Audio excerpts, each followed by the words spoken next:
నమస్కారం, సుఖీభవ్కు స్వాగతం. ఈ రోజు సుఖీభవ్లో మూత్రం సాఫీగా రావటం లేదా? ఎండల్లో సెగ్గడ్డలు బాధిస్తున్నాయా? గవద బిళ్లలతో బాధపడుతున్నారా? ఆపదలో ఆత్మీయ నేస్తం ఐసీయూ. ఇంకా హెల్త్ టిప్. మూత్రనాళం సన్నగా మారినప్పుడు సాధారణంగా సజావుగా సాఫీగా జరగాల్సిన మూత్ర విసర్జన అతి కష్టమైన, బాధాకరమైన అనుభవంగా మారుతుంది. మూత్రధార చాలా సన్నగా ఉంటుంది. విసర్జన ఒక పట్టాన పూర్తి కాదు. ఈ సమస్యలకు మూత్రంలో మంట కూడా తోడవుతూ ఉంటుంది. మూత్రనాళం సన్నగా మారటానికి చాలా కారణాలే ఉంటాయని చెబుతారు నిపుణులు. వైద్య పరిభాషలో స్ట్రక్చర్ ఆఫ్ యూరిథ్రియాగా పిలిచే ఈ సమస్యకు మన సంప్రదాయ వైద్యం ఆయుర్వేదం చెబుతున్న చికిత్సలు, పరిష్కార మార్గాల గురించి ఇప్పుడు తెలుసుకుందాం.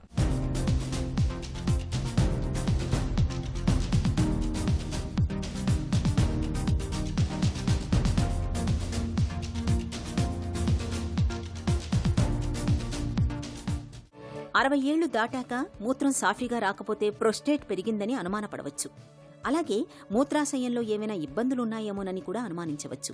అయితే 30 ఏళ్ల వయసులో మూత్రం సాఫీగా రాకుండా ఇబ్బంది పెడుతుంటే మాత్రం అది ఖచ్చితంగా మూత్రమార్గంలో ఇబ్బందుల వల్ల అయ్యుంటుందని డాక్టర్లు చెబుతారు. ఇంకా చెప్పాలంటే మూత్రమార్గం సన్నబడడం వల్ల ఈ మూత్ర సమస్యలు వస్తాయి. దీనినే డాక్టర్లు స్ట్రక్చర్ ఆఫ్ యూరెథ్రా అంటారు. స్త్రీలలో కంటే పురుషుల్లోనే ఎక్కువగా కనిపించే ఈ సమస్యలో మూత్రం రావడం అనేది వేదనాభరితంగా ఉంటుంది. మూత్రనాళం సన్నగా మారటం వల్ల మూత్ర విసర్జన బాధాకరంగా ఉంటుంది. మూత్రంలో 2 ధారలు కనిపిస్తాయి. మూత్రం చుక్కలు చుక్కలుగా పడుతుంటుంది. ఎక్కువసార్లు మూత్రానికి వెళ్లాల్సి వస్తుంది. ఈ సమస్యను నిర్లక్ష్యం చేస్తే మూత్రం పూర్తిగా బయటకు రాకపోవటం వల్ల మూత్రాశయంలో మిగిలిపోయిన మూత్రం అలాగే నిల్వ ఉండిపోతే అది ఇన్ఫెక్షన్లకు దారితీసే ప్రమాదం ఉంటుంది. ప్రపంచవ్యాప్తంగా చూసినట్టయితే మనకు ప్రపంచ ఆరోగ్య సంస్థ యొక్క కొలమానాల ప్రకారము కొన్ని లక్షల మంది ఈ వ్యాధి బారిన పడడమే కాకుండా కొన్ని బిలియన్స్ ఆఫ్ డాలర్స్ దీని రీసెర్చ్ మీద స్పెండ్ చేస్తున్నట్టుగా తెలుస్తుంది. భారతదేశంలోనైతే యూరిథ్రల్ స్ట్రక్చర్స్కి చాలా రకాలైనటువంటి కారణాలు ఉన్నట్టుగా తెలుస్తుంది. అసలు యూరిథ్రల్ స్ట్రక్చర్ అంటే ఏంటి? దానికి ఏ విధమైనటువంటి చికిత్సా పద్ధతులు ఉన్నాయి? మరి ఎప్పుడు ఆయుర్వేదిక్ చికిత్సా పద్ధతికి ఈ వ్యాధి బారిన పడిన వాళ్ళు వస్తుంటారు అనే విషయం తెలుసుకుందాం. యూరిథ్రల్ స్ట్రక్చర్ అనేది మూత్రనాళము లోపల ఫైబ్రోటిక్ మెటీరియల్ కానీ, ఇన్ఫెక్షన్ కానీ, ఇంజురీ కానీ, లేదంటే ఇతరత్ర ఈడియోపతిక్ రీజన్స్ వల్ల మూత్రనాళము సంకోచము జరిగి మూత్రము సరిగా బయటికి రాకుండా డ్రిబ్లింగ్ చుక్కలుగా రావడం, మంటతో కూడడం, వేదనతో ఉండడం, రెసిడ్యువల్ యూరిన్ బ్లాడర్ లోపల మూత్రం యొక్క పరిమాణం ఎక్కువగా మిగిలి ఉండడం మూత్రనాళం యొక్క సంకోచము లేదా యూరిథ్రల్ స్ట్రక్చర్ అంటారు. నిజానికి శాస్త్రీయ దృక్పథంతో ఈ వ్యాధిని విశ్లేషించినట్టయితే posterior stricture of urethra, anterior stricture of urethra అని 2 రకాలుగా ఉంటుంది. పోస్టీరియర్ యూరిథ్రల్ స్ట్రక్చర్ లోపల బ్లాడర్ లోపల నెక్ ప్రాంతం లోపల కన్స్ట్రిక్ట్ కావడము, రెండవ దశ లోపల ప్రాస్టెటిక్ గ్రంథి లోపల నుండి మూత్రనాళం పోతుంది. ఆ ప్రాంతంలో కనుక స్ట్రక్చర్ ఉన్నట్టయితే ఈ రెండింటిని కలిపి పోస్టీరియర్ స్ట్రక్చర్ కింద తీసుకుంటారు. అదేవిధంగా యాంటీరియర్ స్ట్రక్చర్ లోపల పురుషనాళము లోపల stricture urethral meatus and external urethral meatus, internal urethral meatus లోపలి భాగం లోపల స్ట్రక్చర్ ఉన్నట్టయితే దీన్ని స్ట్రక్చర్ ఆఫ్ ద యూరిథ్రా అని అంటాం. ఈ వ్యాధి నిజానికి ఒక ముక్కోపి లాంటి వ్యాధి, ఎగోయిస్టిక్ వ్యాధి. ఈ వ్యాధికి నిజంగా యూరిథ్రల్ డైలటేషన్స్, యూరిథ్రాటమీ కానీ and urethral reconstructive surgery top class urological surgeons చేసినప్పటికీ ఈ వ్యాధి అంత త్వరగా లొంగదు. ఎన్ని చికిత్సా పద్ధతులు అయితే వస్తున్నాయో అన్నింటికి నిలబడి మళ్ళీ వ్యాధిని నిలిపేటట్టుగా ఎగోయిస్టిక్ వ్యాధి అని అంటాం. మూత్రనాళం సన్నగా మారినప్పుడు మూత్ర విసర్జన అనేది కష్టమైన వ్యవహారంగా మారుతుంది. మూత్రం సాఫీగా రాదు. మూత్రంలో తీవ్రమైన మంట, నొప్పి వేధిస్తాయి. మాటిమాటికి మూత్రానికి వెళ్లాల్సి వస్తుంటుంది. పొత్తికడుపులో చెప్పలేని బాధగా ఉంటుంది. ఇలాంటప్పుడు ఒంట్లో వాతదోషాన్ని తగ్గించుకోవాలని చెబుతారు ఆయుర్వేద నిపుణులు. వాతదోషం తగ్గేందుకు ద్రవ పదార్థాల్ని, ముఖ్యంగా మంచినీళ్లు తరచుగా తాగుతుండాలి. అలాగే ఆల్కలైన్ పదార్థాలు అంటే ఒంటికి చలవ చేసే మజ్జిగ, కొబ్బరి నీళ్లు, దోస, కీరదోస, పళ్ల రసాల్ని తరచుగా తీసుకోవాలి. బీట్రూట్ రసం మూత్రంలో ఇబ్బందుల్ని ఇట్టే తగ్గిస్తుంది. మూత్రంలో మంట, మూత్ర విసర్జనలో నొప్పి వంటి ఇబ్బందుల్ని తగ్గించడంలో కర్బూజా, దోస, గుమ్మడి గింజల్లోని పప్పులు బాగా పనిచేస్తాయి. వీటిని రోజుకు ఒక చెంచాడు చొప్పున నమిలి తినడాన్ని అలవాటు చేసుకుంటే మూత్రంలో మంట అనే మాటే ఉండదు. మాంసాహారం, మసాలాలు, అరగని పదార్థాలను ఎంత తక్కువగా తీసుకుంటే అంత మంచిది. సాధ్యమైనంత ఎక్కువగా నీళ్లు తాగడంతో పాటు బత్తాయి, కమల, పుచ్చకాయ రసాల్ని బాగా తీసుకోవాలి.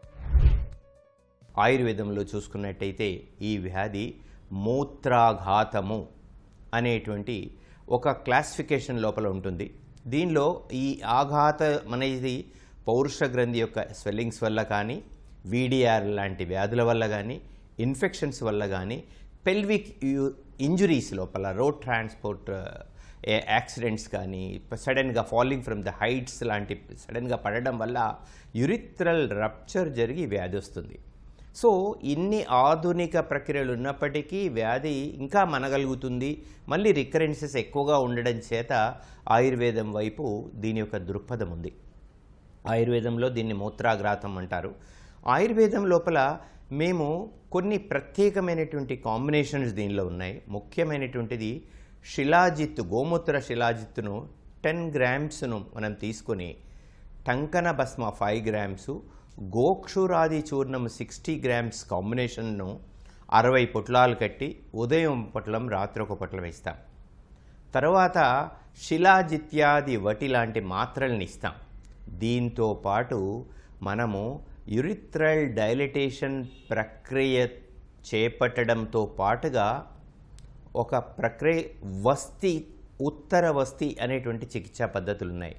ఉత్తర వస్తి అంటే దీనిలోకి ఎస్టి మధు తైలాన్ని కానీ, ధన్వంతరి తైలాన్ని కానీ 20 to 60 ml depending upon the bladder capacity మనము ప్రత్యేకమైనటువంటి పీడియాట్రిక్ యురిథ్రిక్ క్యాథెటర్స్ ద్వారా మూత్రనాళం గుండా లోపలికి పంపి 7 నుండి 14 రోజుల వరకు 20 to 60 mlను ప్రతిరోజు సంపూర్ణమైన ఎసెప్టిక్ ప్రక్రియలను తీసుకొని ఈ పీడియాట్రిక్ గొట్టాల ద్వారా మూత్రనాళం గుండా లోపలికి ప్రవేశింపచేయడమే కాకుండా క్రమేణా ఈ సైజును 8 to 12 నెంబర్ ఫాలిస్ క్యాథెటర్ యొక్క సైజును పెంచుకుంటూ చేయడం ద్వారా మనకు ఈ ఆయుర్వేద చికిత్సా పద్ధతిలో కూడా దీనిలో సంపూర్ణమైన రిలీఫ్ రావడానికి 3 to 5 months పడుతుంది.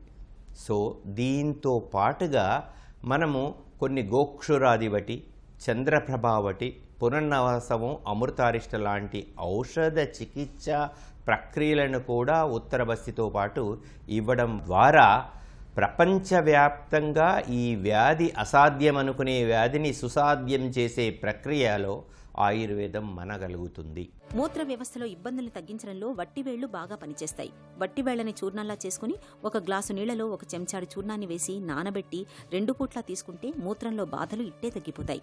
చందనాన్ని గంధపు చెక్క మీద అరగదీసి ముద్దలాగా చేసుకుని 1 చెంచాడు ముద్దను గ్లాసు పాలలో కలుపుకొని దానికి కొద్దిగా పటిక బెల్లాన్ని కలుపుకొని తాగితే మూత్ర విసర్జన సాఫీగా జరిగిపోతుంది. సుగంధి పాలను కషాయంగా కాచుకుని తీసుకున్నా మూత్రంలో బాధలు తగ్గిపోతాయి. మూత్రంలో మంట, నొప్పి బాధలు మరీ తీవ్రంగా ఉన్నప్పుడు చందనాసమం, గోక్షీరాది కషాయం, వారణాది ఆసమం, ఉసిరాసం వంటి ఔషధాల్ని కొంతకాలం పాటు వాడుకుంటే గుణం కనిపిస్తుంది. తీవ్రమైన ఎండ, విపరీతమైన ఉక్కుపోతలతో బాగా ఇబ్బంది పెట్టే వేసవంటే మనకు ఇష్టం లేకపోవచ్చు. కానీ వ్యాధికారకాలైన బ్యాక్టీరియాలకు మాత్రం మహా ఇష్టమని చెప్పుకోవాలి. ఎందుకంటే ఉక్కపోత మూలంగా మన చర్మం పైన తేమ ఒక పట్టాన ఆరదు. దీంతో చర్మమంతా తడితడిగా ఉండి ఒకటే చెమ్మగా ఉంటుంది. ఇలాంటి వాతావరణంలో చర్మం పైన ఉండే బ్యాక్టీరియా తేలికగా లోపలికి చేరిపోతూ ఉంటుంది. అలా చర్మం లోపలకు చేరిన బ్యాక్టీరియా మూలంగా మన చర్మంపై అక్కడక్కడ సెగ్గడ్డలు పుట్టుకొస్తూ ఉంటాయి. తీవ్రమైన నొప్పితో వేధించే సెగ్గడ్డల విషయంలో ఏం చేయాలో, ఎలాంటి జాగ్రత్తలు తీసుకోవాలో ఇప్పుడు తెలుసుకుందాం.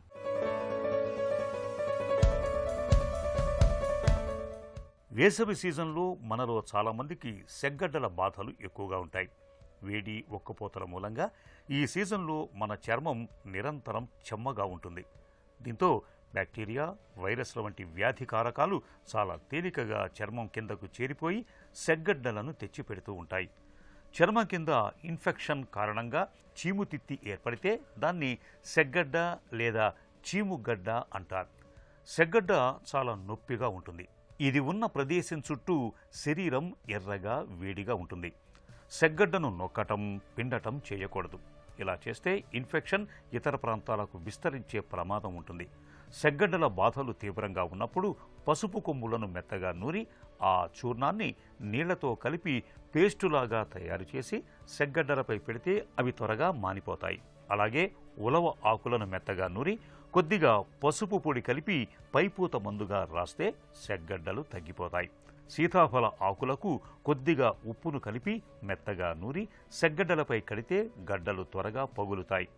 సెగ్గడ్డల తీవ్రత బాగా ఎక్కువగా ఉన్నప్పుడు ఒక మగ్లో గోరువెచ్చటి నీళ్లను తీసుకుని అందులో బెటాడిన్ లోషన్ను వేయండి. ఆపై ఆ మృదువైన పొడి బట్టను తీసుకుని ఆ ద్రావణంలో తడిపి సెగ్గడ్డలపై కడితే నొప్పి తగ్గటంతో పాటు సెగ్గడ్డలు కూడా త్వరగా మానుపడతాయి. నువ్వులను మెత్తగా నూరి ఆ చూర్ణానికి కొద్దిగా తేనెను కలిపి ఆపై బాగా ఉడికించి సెగ్గడ్డలపై పట్టులాగా వేసినా మంచి ఫలితం ఉంటుంది. సెగ్గడ్డల తాలూకు నొప్పి, బాధల నుంచి మంచి ఉపశమనంగా ఉంటుంది. సెగ్గడ్డలతో బాధపడుతున్నప్పుడు రోజువారీ ఆహారంలో మాంసకృత్తుల శాతం ఎక్కువగా ఉండేలా చూసుకోవాలి. ఉడికించిన గుడ్డులోని తెల్ల సొనను తీసుకోవటం మేలు. జింక్ టాబ్లెట్లు, మల్టీవిటమిన్ టాబ్లెట్లను తీసుకోవటము మంచిది. సెగ్గడ్డల తీవ్రత మరీ ఎక్కువగా ఉన్నప్పుడు డాక్టర్ పర్యవేక్షణలో కొంతకాలం పాటు ఆయుర్వేద ఔషధాలను వాడుకుంటే మంచి ఫలితం ఉంటుంది. పిల్లలకు ఉన్నట్టుండి జ్వరం మొదలై ఆపై దవడలు వాచిపోయి గవద పిల్లలు మొదలైతే చూడటానికి చాలా భయంగా ఉంటుంది. భరించలేని నొప్పితో పిల్లలు విలువెల్లాడిపోతూ ఉంటారు. పెద్దల్లో అయితే బాధలు ఇంకాస్త తీవ్రంగా ఉంటాయి. అయితే గవద బిళ్ళలనేవి నిజానికి మరీ అంత ప్రమాదకరమైన వ్యాధేం కాదు.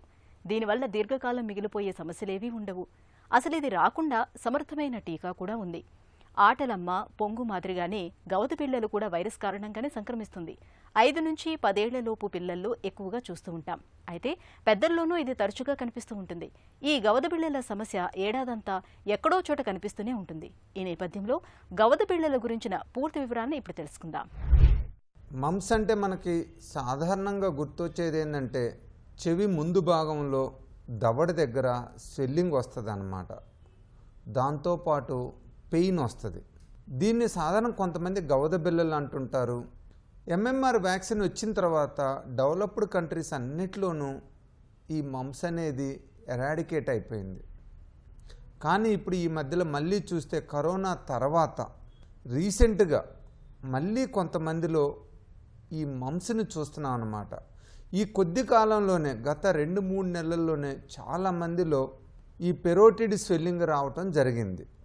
పెరోటిడ్ స్వెల్లింగ్తో పాటు కొద్దిగా జ్వరము, కొద్దిగా మజిల్ వీక్నెస్, కొంతమందిలో గొంతులో సోర్నెస్ వచ్చిందన్నమాట.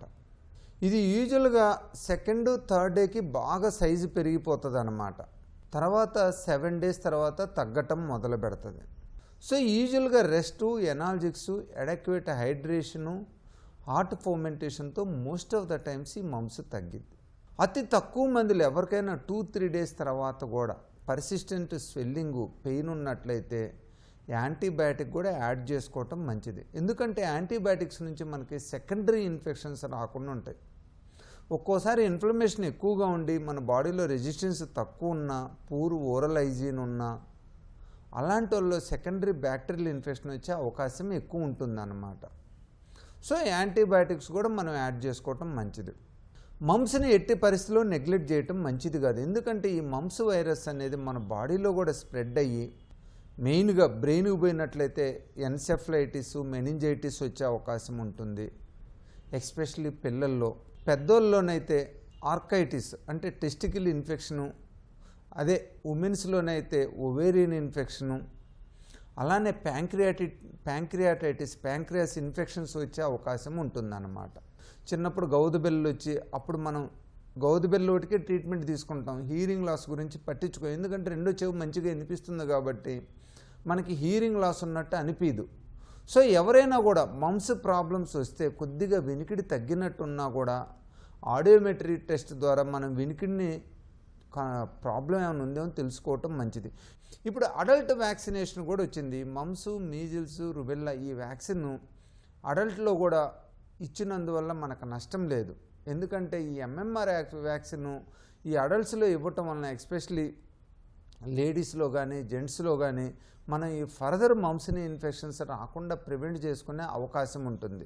సో ఎవరైనా కూడా చిన్నప్పుడు వ్యాక్సిన్ తీసుకున్న డౌట్ ఉన్నా లేదా మళ్ళీ ఇన్ఫెక్షన్ వస్తున్నా మళ్ళీ ఈ వ్యాక్సిన్ తీసుకోవటం మంచిది. దీనివల్ల మనం రికరెంట్ ఇన్ఫెక్షన్స్ మనం ప్రివెంట్ చేయొచ్చు.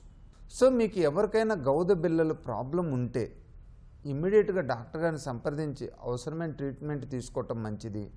ఎస్పెషలీ వామిటింగ్ సెన్సేషన్ ఉన్నా, హెడేక్ ఉన్నా, టెస్టికల్ పెయిన్ ఉన్నా, అబ్డామినల్ పెయిన్ ఉన్నా కూడా ఇమ్మీడియట్గా మనం అటెన్షన్ పే చేసి వాటిని మనం ట్రీట్మెంట్ తీసుకున్నట్లయితే ఫర్దర్ కాంప్లికేషన్స్ లేకుండా ఉంటుంది. స్టార్ హాస్పిటల్ సమర్పించు సుఖీభవ. ఆరోగ్య పరిస్థితి బాగోలేనప్పుడు పేషెంట్ను ఐసీయూలో ఉంచడం మనకు తెలిసిందే. కొన్ని సందర్భాల్లో రోజుల తరబడి పేషెంట్ని ఐసీయూలోనే ఉంచేస్తూ ఉంటారు. అసలు ఏమిటి ఐసీయూ? ఇంటెన్సివ్ క్రిటికల్ కేర్ యూనిట్కు సంక్షిప్త రూపమే ఐసీయూ. పేషెంట్ని ప్రాణాపాయ స్థితి నుంచి బయటకు తీసుకురావటానికి మత్తు వైద్యులు మొదలుకొని ఇంటెన్సివిస్టుల దాకా ఎంతో మంది నిపుణులు ఈ ఐసీయూ యూనిట్లో నిరంతరం శ్రమిస్తూ ఉంటారు. ఆపత్కాలంలో ప్రాణాలకు భరోసానిచ్చే ఐసీయూ గురించిన పూర్తి వివరాన్ని డాక్టర్ని అడిగి ఇప్పుడు తెలుసుకుందాం.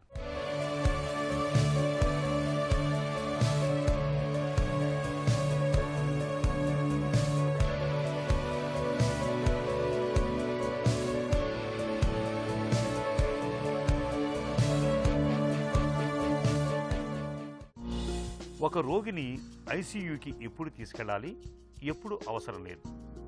ఒక పేషెంట్ మన దగ్గరికి వచ్చినప్పుడు పేషెంట్ని చూసి మనం అసెస్ చేసి చెప్పగలమండి ఎటువంటి పేషెంట్స్కి ఐసీయూ అవసరం అవుతుందని. సో మెయిన్ ఏంటంటే వాళ్ళ conscious levels. So conscious levels అంటే జీసీఎస్ అంటాం అనమాట. So GCS Glasgow coma scale అని ఉంటుంది. సో పేషెంట్ కాన్షియస్ ఎంత ఉన్నాడు, ఆ స్కేల్ ఎంత ఉంది అనే దాన్ని బట్టి సో ఐసీయూకి షిఫ్ట్ చేయడం అనేది జరుగుతుంది. And at the same time patient వచ్చినప్పుడు వాళ్ళ వైటల్ సైన్స్ ఎట్లా ఉన్నాయి. సో వైటల్ సైన్స్ అంటే BP, pulse, oxygen levels, temperature ఎట్లా ఉంది, వాళ్ళ రెస్పిరేషన్ ఎట్లా ఉంది. సో వీటన్నిటి బట్టి సో అవి అబ్నార్మల్గా ఉన్నప్పుడు మనం అడిషనల్గా ట్రీట్మెంట్ ఇవ్వాల్సిన అవసరం ఉంటుంది. సో ఇటువంటి పేషెంట్స్ని మనం ఇమ్మీడియట్గా ఐసీయూకి తీసుకెళ్తాం. ఐసీయూలో పరిశీలనలో పెట్టడం అంటే ఏంటి?